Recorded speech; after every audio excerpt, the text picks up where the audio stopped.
तो हेलो बच्चों, last lecture में हमने डोनेशन और उसके टाइप्स देखे थे, जर्नल डोनेशन, स्पेसिफिक डोनेशंस। इस लेक्चर में, इस वीडियो में हम सब्सक्रिप्शंस क्या होता है वो पढ़ेंगे। और सब्सक्रिप्शन के बाद उस पे ऊपर जो एडजस्टमेंट्स हैं, वैसे बहुत सारे एडजस्टमेंट है बट उसमें से कुछ एडजस्टमेंट विथ एग्जांपल हम समझ लेंगे। तो सर, सब्सक्रिप्शन होता क्या है? तो देखो, आप जब भी not for profit organization start करते हो तो फिर उसमें सबसे पहले ज़रूरत होती है पैसों की। उसको चलाने के लिए पैसे लगते हैं। आप खुद इन्वेस्ट करोगे पैसा, बट कितना करोगे? क्योंकि वो ट्रस्ट, जो भी एनपीओ ऑर्गेनाइजेशन आपने स्टार्ट किया है, उसको चलाना है, सालों साल चलाना है, तो आपको हमेशा पैसे तो आप नहीं डाल सकते।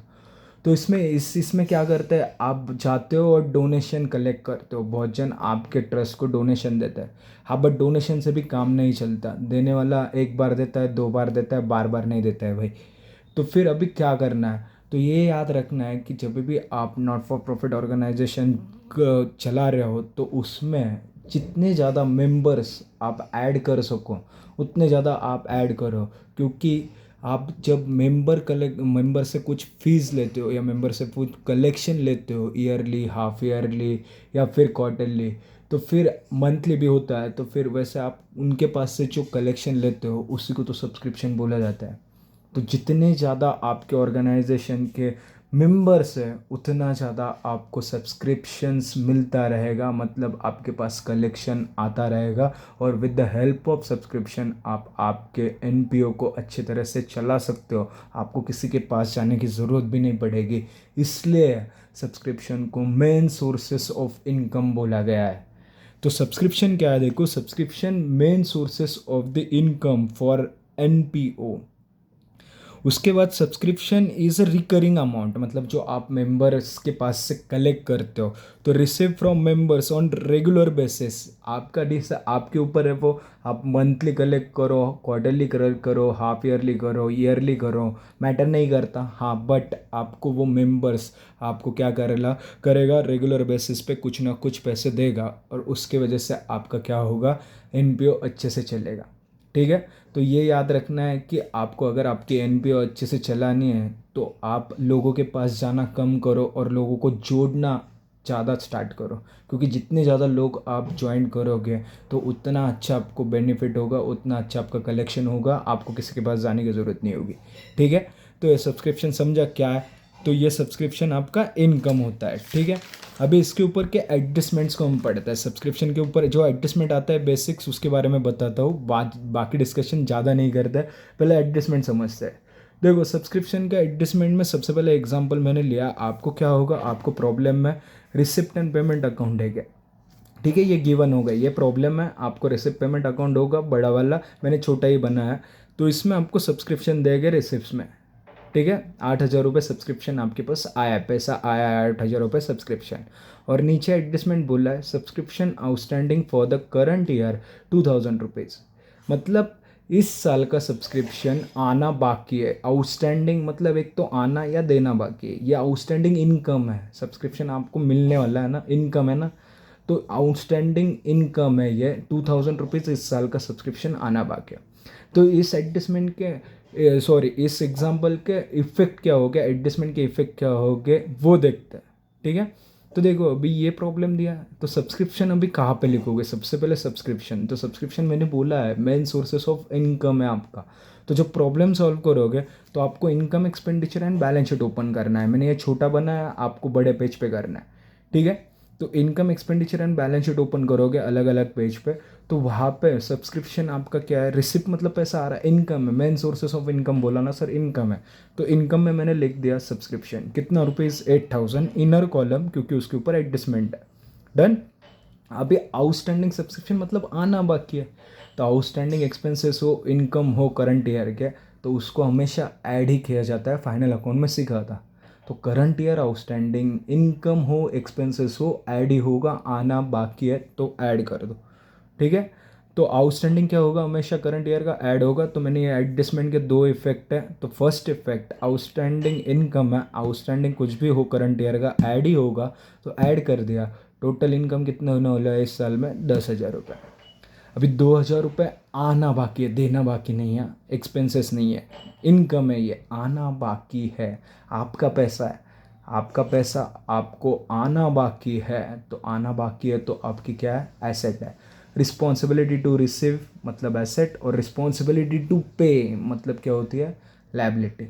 तो वैसे ही यहाँ पे याद रखना है, आउटस्टैंडिंग इनकम मतलब आउटस्टैंडिंग सब्सक्रिप्शन, कोई एक मेंबर है उसने आपको 2,000 रुपये नहीं दिया, तो आप मेन है, तो आपकी रिस्पॉन्सिबिलिटी है उस मेंबर को बार बार फ़ोन करना और बोलना भाई 2,000 रुपये इस साल का मेंबरशिप फीस नहीं आया है, दे दे दे दे। तो ये रिस्पॉन्सिबिलिटी टू रिसीव हो गया। तो इसका second effect responsibility to receive मतलब आना बाकी, तो क्या हो जाएगा, एसेट हो जाएगा। ठीक है, याद रखना, पास पास में नहीं आते, दूर जाते हैं, इफेक्ट दूर जाता है, ये याद रखो। याद रहेगा, फर्स्ट एडजस्टमेंट याद रहेगा, इजी सबसे सिंपल एडजस्टमेंट मैंने बताया। अभी नेक्स्ट एडजस्टमेंट थोड़ा सा उसमें ऐड कर दे। एग्जाम्पल सेकेंड देखो, रिसिप्ट पेमेंट अकाउंट दिया है, उसमें सबको रिसिप्ट में आपको दिया है, पेमेंट में दिया है, सब्सक्रिप्शन दिया है, सब दिया है। ठीक है, उसके बाद एडजस्टमेंट में बोला है सब्सक्रिप्शन, अभी उल्टा थोड़ा किया है बट ठीक है, subscription outstanding for the current year 1,000 and include previous year subscription 2,000। मतलब क्या, तो एक एडजस्टमेंट अभी हमने बढ़ा है, फिर से उसके इफेक्ट देखेगा, टेंशन मत लो, बट एक एडजस्टमेंट और एक ऐड हो गया है कि ये सब्सक्रिप्शन जो 6,000 है ना, उसमें इंक्लूड है आपके पास प्रीवियस ईयर के 2,000, मतलब किसी ने दिए नहीं तो वो इस साल लिए उसने। ठीक है, तो देखो ये याद रखना है यहाँ पे आपको कि एक एडजस्टमेंट तो आपको आता है outstanding for the current year. तो आउटस्टैंडिंग बोला तो अब भी बोला सर आउटस्टैंडिंग एक्सपेंसेस और इनकम वो ऐड करना है, तो वो ऐड कर दिया 1,000 रुपीज़, एंड सेकेंड इफेक्ट आना बाकी है, इनकम है, तो उसका सेकेंड इफेक्ट एसेट्स में जाएगा। ये तो क्लियर है। अभी सेकेंड एडजस्टमेंट जो इसमें है ना, वो उसका इफेक्ट याद रखना है। मैं ये क्या बोल रहा है कि जो सब्सक्रिप्शन 6,000 रुपये आपके पास टोटल आया है इस साल, इसमें 2,000 रुपये सब्सक्रिप्शन प्रीवियस ईयर का है, मतलब पिछले साल किसी ने दिया नहीं था आपकी मेंबरशिप फीस, या किसी ने पैसा दिया नहीं था आपके मेंबर ने, वो इस साल दे दिया है। तो एक बात हमेशा याद रखना शुभम सर के, कि सब्सक्रिप्शन जो है ये इस साल का अकाउंटिंग चल रहा है तो इसी साल का चाहिए, पिछले साल का या नेक्स्ट ईयर का कोई आपको पहले ही देता है या आप भी देता है, तो याद रखना वो लेना नहीं है। तो शुभम सर की एक बात याद रखना, सब्सक्रिप्शन ओनली करंट ईयर का यहाँ पे कैलकुलेट होता है, पिछले साल का अगले साल का इसमें लेना ही नहीं होता। तो वो क्या बोल रहे हैं, 6,000 में लास्ट ईयर के 2,000 रुपये इंक्लूड है। तो मैंने बोला है ना अभी लेना नहीं है भाई, तो लेना नहीं है तो क्या कर दे, माइनस कर दे। तो देखो प्रीवियस ईयर आउटस्टैंडिंग आना बाकी था पिछले साल का आ गया है, तो वो माइनस कर दो। ठीक है, तो ये याद रखना है। और इसका सेकेंड इफेक्ट नहीं आता, प्रीवियस ईयर का सेकेंड इफेक्ट नहीं आता। किधर लिखेंगे, तो वो प्रीवियस ईयर के एसेट्स में लिखेंगे, आ गया है पैसा तो वो इनकम है, उधर जाके लिखेंगे। इधर इस साल में कुछ नहीं होता, बस इस साल में आया था, इस साल में नहीं लिखना था वो, तो फिर वो पिछले साल में लिखना था, इसलिए इसमें से हटा दिया। तो सब्सक्रिप्शन का सबसे पहले मेन, बार बार बोल रहा हूँ, याद रखो मेरी बात को, शुभम सर के बात को याद रखना है कि subscription previous year next year कोई एडवांस में देता है तो वो दोनों सब्सक्रिप्शन आपको लेना नहीं है, इसमें माइनस कर देना है। तो outstanding for the current year तो समझ गया, प्रीवियस ईयर का लेना नहीं है तो माइनस कर दे, और प्रीवियस ईयर का इफेक्ट नहीं आएगा, पिछले साल का सब्सक्रिप्शन आना था पिछले साल में लिख देंगे, वो ना हमारे एसेट्स है ना लायबिलिटी है। ठीक है, याद रहेगा ये सेकंड एग्जांपल। अभी थर्ड एग्जांपल क्या है, देखो यहाँ पे रिसिप्ट एंड पेमेंट अकाउंट दिया आपको, रिसिप्ट दिया है, पेमेंट दिया है। रिसिप्ट में आपको सब्सक्रिप्शन दिया है बट एक नहीं दिया है, जैसे बाकी एग्जाम्पल में एक ही बार दिया था, यहाँ पे 3 साल का सब्सक्रिप्शन है। बहुत जन यहाँ पे चक्कर आके गिर जाते हैं। तो देखो यहाँ पे करने के भी दो तरीके होते हैं, बहुत क्लास में बोलते हैं कि करंट ईयर का सब्सक्रिप्शन डायरेक्ट ले लो और फिर क्या एडजस्टमेंट है वो देख लो, और फिर प्रीवियस ईयर का इफेक्ट दे दो, ऐसे नेक्स्ट ईयर का जो इफेक्ट है वो दे दो, बट क्या होता है कन्फ्यूजिंग होता है। तो इससे अच्छा हम सब समझ के करेंगे। ठीक है, तो विद एग्जाम्पल याद रखना क्या दिया है, रिसिप्ट पेमेंट में आपको सब्सक्रिप्शन 50,000 रुपीज़ है। ठीक है, और एडजस्टमेंट बोला है subscription outstanding for the current year, बार बार लिया है मैंने क्योंकि यह एडजस्टमेंट के इफेक्ट आपको दिमाग में रह जाएगा। पहले एडजस्टमेंट सिंपल दे, सेकंड इसमें भी यह आया था, थर्ड इसमें भी आउटस्टैंडिंग करंट ईयर बोला है। ठीक है, तो अभी ये एग्जांपल में सब्सक्रिप्शन आपको टोटल कितना है, 50,000 रुपये। उसमें 2020-21 का 3,000 रुपये सब्सक्रिप्शन आया हुआ है आपके पास, 21-22 में 45,000 रुपीज़ आया हुआ है, 22-23 का मतलब अगले साल का 2,000 आया है। सर ये कैसे समझा कि ये नेक्स्ट ईयर है ये प्रीवियस ईयर है? देखो यहाँ पे आपको ऊपर दिया होता है receipt and payment account for the year ended 31 मार्च 2021-22 जो भी है वो दिया होता है, मैंने यहाँ पे शॉर्ट में लिखा। तो 22 को ख़त्म हो रहा है तो मतलब 21-22 आपका करंट ईयर हो गया ना। अगर वहाँ पे दिखा होता receipt and payment account year ended for the year ended 31 मार्च 2020, 20 को ख़त्म हो गया मतलब 1920 आपका साल है। तो ये याद रखो, यहाँ पे 22 को ख़त्म हो रहा है मतलब 21-22 आपका करंट ईयर है, तो ये आपका करंट ईयर है। ठीक है, तो देखो एग्जांपल याद रखो, आपके पास क्या हो गया मालूम है क्या? टोटल मेंबरशिप फीस, मतलब आपने सब्सक्रिप्शन टोटल मेंबर के पास से कलेक्ट किया 50,000 रुपये। अभी थोड़ा मेरा एग्जांपल याद रखो तो आ जाएगा। ये 50,000 रुपये लेके आप गए आपके सीए के पास और बोले देखो अकाउंटिंग करना है, हमें कुछ आता नहीं है, ये 50,000 रुपये मेंबरशिप फीस ले लो। ठीक है, सब्सक्रिप्शन ले लो। आपने ये सीए को पैसे दे दिए और उसको बोला, बोलते टाइम बोला उसको, देखो सीए साहब ये 50,000 रुपये हमको दिए है ना मेंबर ने, उसमें लास्ट ईयर के 3,000 रुपीज़ किसी ने दिए नहीं थे, वो इसने इस साल दिया है। और कोई अंबानी का लड़का है, उसने नेक्स्ट ईयर के आज ही दे दिए। एग्जाम्पल समझो, आपने 50,000 रुपये सीए के पास लेके गए और सीए के पास देने के बाद उसको बोला कि देखो ये 50,000 रुपये लो सीए साहब, इसमें 3,000 लास्ट ईयर के किसी ने तो भी ला के दिए है और 2,000 नेक्स्ट ईयर के किसी ने तो भी दिए। तो आपका सीए आपको बोलता है बैठ बेटा इधर, तेरे को समझाता हूँ, ये जो अकाउंटिंग होता है ना वो करंट ईयर का ही होता है, पिछले साल का अगले साल का इसमें कुछ रहेगा ना तो लेना नहीं है बेटा, समझा बात? तो पिछले साल का अगले साल का लेना है क्या? नहीं लेना है। तो टोटल सब्सक्रिप्शन आपके पास कितना था? 50। उसमें पिछले साल का कितना था? 3,000। एंड अगले साल का कितना था? 2,000 रुपीज़। तो वो लेना नहीं है तो उसमें से क्या कर दोगे? माइनस, और आ जाएगा क्या? 45,000। बहुत क्लासेस में ये 45,000 डायरेक्ट लेते हैं, बट नहीं, थोड़ा सा समझो इसको। ऐसे करोगे तो भी चलेगा, डायरेक्ट किया तो भी चलेगा, बट समझ के करोगे तो बेटर रहेगा। ठीक है, तो आपके सीए ने बोला कि ये दोनों ले मत, मतलब इतना आपने क्या कर दिया, इसमें से हटा दिया। 50 इनर में लिखना है, 50 इनर में लिखना है, उसमें से ये पिछले साल का अगले साल का माइनस करना है। कितना आ गया? 45,000।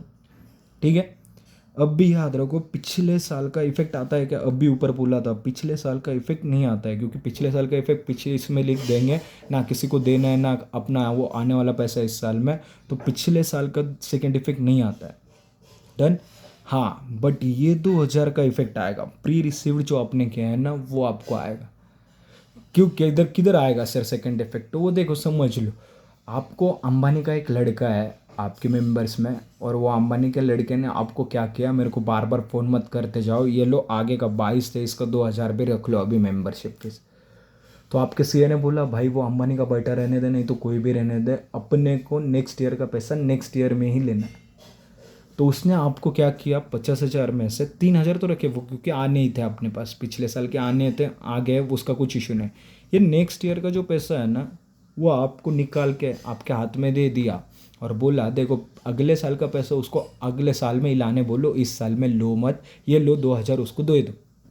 भी ये 2,000 आपके पास दिया ना, उसने आपको बोला है अम्बानी के बेटे को देने को, तो रिस्पॉन्सिबिलिटी है आपकी, वो जो 1,000 रुपये आपने लिए थे एडवांस में वो उसको फिर से करना है, और उसको बोलना है कि हमारे सीए ने बोला है कि नेक्स्ट ईयर में लेना है करके।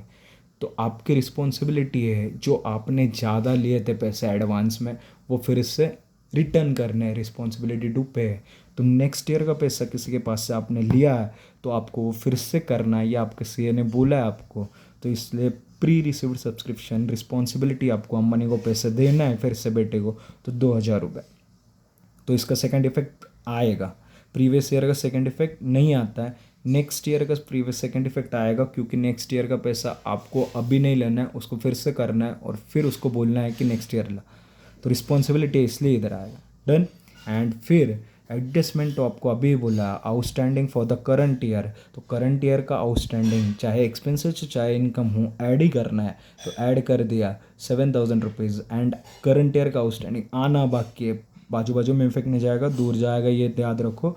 आना बाकी है, इस साल की किसी ने मेंबरशिप फीस 7,000 रुपीज़ दी नहीं है, आनी बाकी तो आपकी एसेट है, तो आना बाकी तो एसेट्स, देना बाकी तो लायबिलिटी। डन। तो इफेक्ट समझ जाओगे। ये 3 एडजस्टमेंट्स याद रखो, क्या किया है क्या नहीं। Outstanding for the current year, उसके बाद subscription include previous year subscription, previous year outstanding नहीं बोला है, प्रीवियस ईयर सब्सक्रिप्शन इंक्लूड है इसमें। एंड देन फिर आपको 3 साल का सब्सक्रिप्शन है, उसमें आउटस्टैंडिंग करंट ईयर भी एडजस्टमेंट है, 3 साल का दिया तो कैसे करना है वो समझ जाओगे। डन। कुछ डाउट होगा तो मेरे को मैसेज कर सकते हो, टेक्स्ट कर सकते हो, डाउट क्लियर कर सकते हो। तो इसमें सब्सक्रिप्शन के 3 एडजस्टमेंट देखे, बाकी के एडजस्टमेंट नेक्स्ट वीडियो में देखेंगे। Thank you so much.